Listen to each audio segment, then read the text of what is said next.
Hello everyone, good morning everyone. आज हम आप लोग के लिए 2012 का क्वेश्चन बैंक का डिस्कशन लेके आए हैं, जिसमें हम लोग लाइट साथ ही साथ लॉजिक गेट के जो भी क्वेश्चंस होंगे उन्हें करेंगे। और जब ये लाइट और लॉजिक गेट का सेशन फिनिश हो जाएगा, पूरा क्वेश्चन बैंक खत्म हो जाएगा, तब हम लोग पूरा इलेक्ट्रोस्टेट का, करंट का और हो सकता है साथ ही साथ मैग्नेटिज्म, 3 टॉपिक का एक ही साथ क्वेश्चन बैंक का डिस्कशन करेंगे। 2009 से लेकर के 2023 तक के सारे क्वेश्चन का डिस्कशन किया जाएगा। और बस आपका काम है कि क्वेश्चन बैंक के डिस्कशन को थोड़ा अच्छे से देख लेना है, चीज़ों को एक एक बार, क्योंकि सारे क्वेश्चंस का डिस्कशन किया जाएगा। अगर इतने सारे क्वेश्चंस पर भी आपका कंट्रोल है तो आप कंफर्म रखिए कि आपके सारे के सारे ऑब्जेक्टिव सही हो जाएंगे। चलिए ठीक है, क्लासेस को कंटिन्यू करते हैं। Thank you everyone. चलिए शुरू करते हैं। सबसे पहले फर्स्ट क्वेश्चन है कि एक स्टैट कूलम में कितना कूलम होता है। तो देखिए जनता, हमने आपको समझा रखा था कि 1 coulomb is equals to 3 × 10⁹ stat coulomb होता है। ओके, मैंने आपको ये बता रखा है, आप अपने नोट्स में भी देखिएगा कि 1 कूलम में कितना स्टैट कूलम होता है। तो 1 coulomb is equals to 3 × 10⁹ stat coulomb. यह उल्टा पूछा है, तो देखो यह इधर मल्टीप्लीकेशन में तो इधर डिवीजन में आ जाएगा। तो 1/3 × 10⁹ कूलम बराबर इधर आ जाएगा 1 स्टैट कूलम। ठीक है, 1 स्टैट कूलम की बात करते हैं। और देखो ये 1/3 लिख सकते हो, इसको लिख सकते हैं 10⁻⁹ कूलम बराबर 1 स्टैट कूलम। अब जरा ऑप्शन की तरफ चलते हैं कि कौन सा ऑप्शन सही है। देखिएगा कौन सा ऑप्शन सही है। 1/3 × 10⁻⁹ option number D is correct. कभी कभी इसको ऐसे भी लिखा जाता है, ये भी देखिएगा 0.33 है इंटू 10⁻⁹ कूलम है ना, तो ऑप्शन में इसको ऐसे भी लिखा जाता है 3.3 इंटू 10⁻⁻10 कूलम। ओके क्या, तो आप कंफ्यूज मत होइएगा। कभी कभी इसको 3.3 को एवरेज में 3 इंटू 10⁻10 कूलम भी लिखा रहता है, तो आप कंफ्यूज मत होंगे। ये -10 है, पावर 1 बढ़ चुका है, नीचे जाएगा तो 0.3 हो जाएगा। इसलिए आपको ऑप्शन में ए रहे, ऑप्शन में ए रहे, ऑप्शन में ए रहे, ऑप्शन में रहे, कोई भी रहेगा चल सकता है। चलिए अब क्वेश्चन नंबर 1 के बाद चलते हैं क्वेश्चन नंबर 2। क्वेश्चन नंबर 2 है एक उभय उत्तल लेंस जिसका अपवर्तनांक है 1.5 की प्रत्येक तल की वक्रता त्रिज्या कितनी है, 20 सेंटीमीटर है। तो लेंस की क्षमता बताइए। तो वेरी सिंपल, सबसे पहले लेंस की क्षमता चाहिए तो हमको क्या करना है, पहले पावर निकालना पड़ेगा। तो सबसे पहले हम लेंस में का फॉर्मूला लगाएंगे, 1/f is equals to mu of lens बटा म्यू ऑफ माध्यम -1 इंटू 1/r1 -1/r2। चलिए म्यू ऑफ लेंस, लेंस की बात करते हैं जनता। तो लेंस कितना है, म्यू ऑफ लेंस दिया हुआ है 1.5, तो 1.5। माध्यम नहीं दिया हुआ है, तो माध्यम को आपको क्या लेके चलना पड़ेगा, तो माध्यम को हवा लेके चलना पड़ेगा।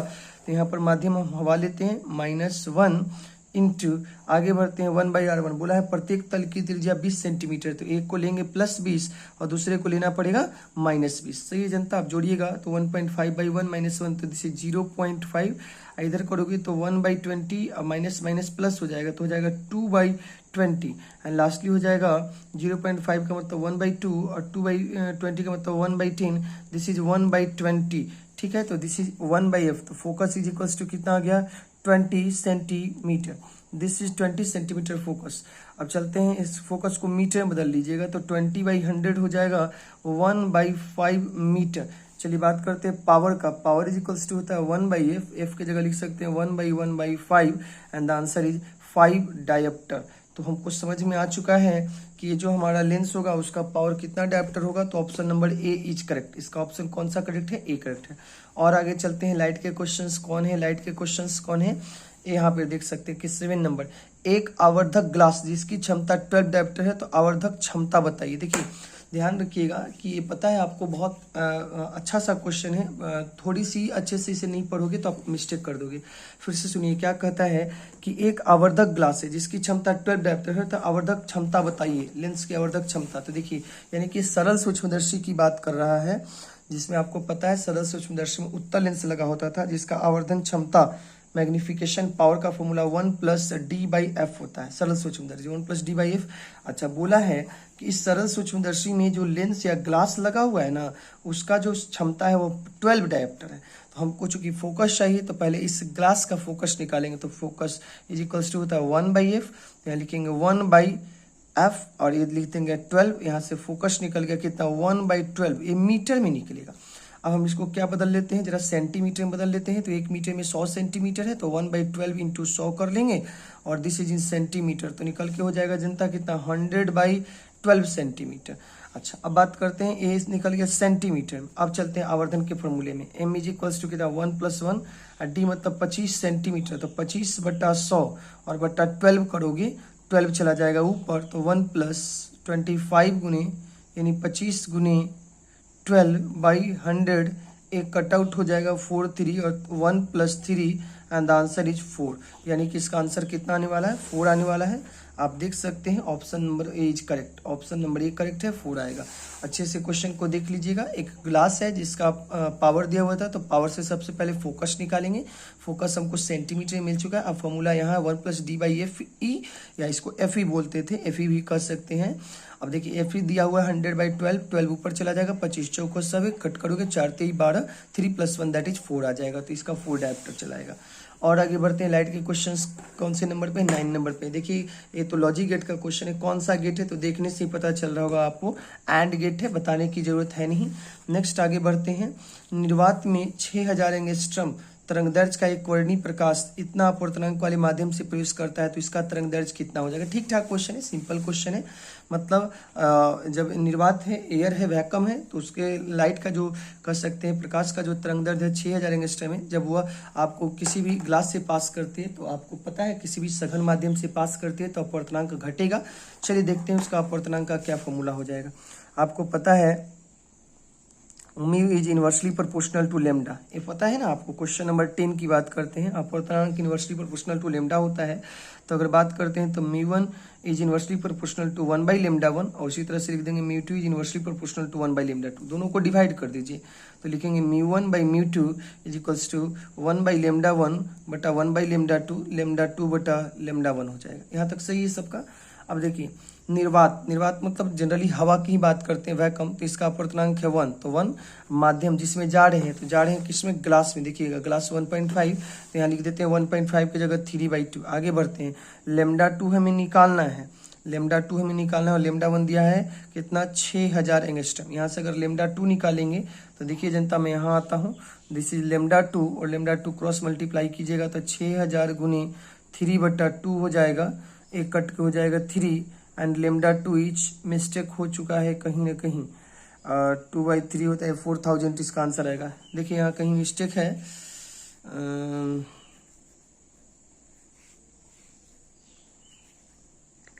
μ1 λ1 बराबर μ2 λ2 हो जाता, और λ2 हमें निकालना है, λ1 हमें दे रखा है, 3/2 करेंगे तो ओ सॉरी देखिए यहाँ मिस्टेक हो गया ना, हाँ यहाँ मिस्टेक हो गया। देखिए 6000 ऊपर जाएगा ना, तो यहाँ मिस्टेक है, यहीं पे केवल मिस्टेक हुआ है इसको सोल्व करने में। तो देखिए जनता ये 6000 है, 6000 ऊपर चला जाएगा, अगुने नीचे क्या बच रहा है, नीचे है 3/2, तो 2 ऊपर जाएगा ना, ये मिस्टेक हुआ था। 6000 अगुने 2/3 हो जाएगा, तो 3 ये हो जाएगा 2000 और ये होगा मल्टीप्लाई करके 4000 एंगस्ट्रम। हमें क्यों ये समझ में आ गया कि मिस्टेक हुआ, पता है इस कारण ये है कि हमें पता है कि जब भी डेंसर मीडियम में सघन माध्यम में जाएंगे तब अपवर्तनांक घटेगा। यहाँ आ गया था 9000 जो कि बढ़ गया था, जो कि गलत है। यहाँ क्योंकि 3/2 है नीचे, तो 2 ऊपर चला जाएगा, 3 नीचे चलाएगा, 3 नीचे वाला सबसे ऊपर, तो इसका आंसर कितना 4000 एंगस्ट्रम आएगा। और आगे बढ़ते हैं, ये सब कथन वाले क्वेश्चन है जिसमें अभी लाइट के क्वेश्चन नहीं है, लॉजिक गेट के नहीं, अगले केसेस में पुनः आएंगे जब हम पढ़ेंगे। नेक्स्ट, जब प्रकाश एक माध्यम से दूसरे माध्यम में संचरित होता है तो निम्नलिखित में कौन सी राशि परिवर्तित होती है। तो मैंने आपको बताया था अपवर्तन में कि जब प्रकाश एक माध्यम से दूसरे माध्यम में जाती है तो आवृत्ति को छोड़ करके बाकी चीजें सब बदल जाएगी, तरंग दैर्ध्य बदल जाएगा, वेग बदल जाएगा, उसका आयाम बदल जाएगा, चाल बदल जाएगा। तो A, C, D तीनों सही है, आवृत्ति गलत है, आवृत्ति नहीं बदलती है। नेक्स्ट आगे बढ़ते हैं, क्वेश्चन नंबर यहाँ 19, ये मैच द फॉलोइंग है। तो ब्रूस्टर का नियम ध्रुवन से संबंधित है, तो A का C हो जाएगा। सरल लेंस मानव आंख से संबंधित है। वर्णीय विपतन यानी कि कलर का जो विपतन होता था, रंग अलग अलग हो जाता था, यह किसका दिक्कत था, तो यह दिक्कत था प्रतिबिंब की त्रुटि के कारण। यानी कि जो हमारा हमने आपको बताया था वर्ण विपथन के बारे में, और एंगुलर डिस्पर्शन, उसी में आपको आगे चलकर मैंने बताया था वर्ण विपथन के बारे में कि जब प्रकाश आती है तो अलग अलग तरंग, अलग अलग कलर का, अलग अलग रंग का अलग अलग विचलन होता है, जिस कारण हमको एक जगह पर प्रकाश न मिल करके प्रकाश एक कह सकते हैं कि सतह में बट जाती है अलग अलग रंगों में, और इसी को हम कहते थे वर्ण विपथन। तो ये वर्ण विपथन किससे संबंधित है? प्रतिबिंब की त्रुटि से। और Young's double slit experiment, Young द्विछिद्रित प्रयोग किससे है? व्यतिकरण से। तो आप मैच कर लीजिएगा, 19 का सी, 20 का डी, 21 का बी और 22 का ए। ठीक है, चलते हैं आगे। आगे है निम्नलिखित में, पढ़िए इसको। जैसे दो तरंग है जिनका आयाम ए और बी है, एक दूसरे पर अध्यारोपित होती है, तो समतुल्य आयाम का फॉर्मूला मैंने बताया है √(a1) का स्क्वायर प्लस a2 का square plus 2a1 a2 cos delta phi, जहाँ फाई क्या है? कालांतर है।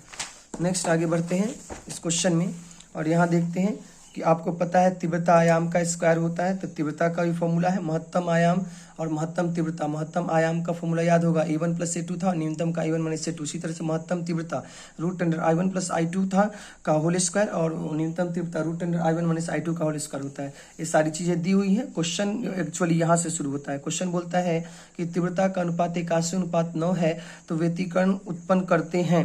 अब देखिए जनता, आपको क्या करता है कि क्वेश्चन में दो तरंग है जिसकी तीव्रता का अनुपात 81:1 दिया हुआ है। बोलता है व्यतिकरण पैटर्न में अधिकतम तथा न्यूनतम का अनुपात बताइए। तो देखिए हम लोग कैसे बताएंगे।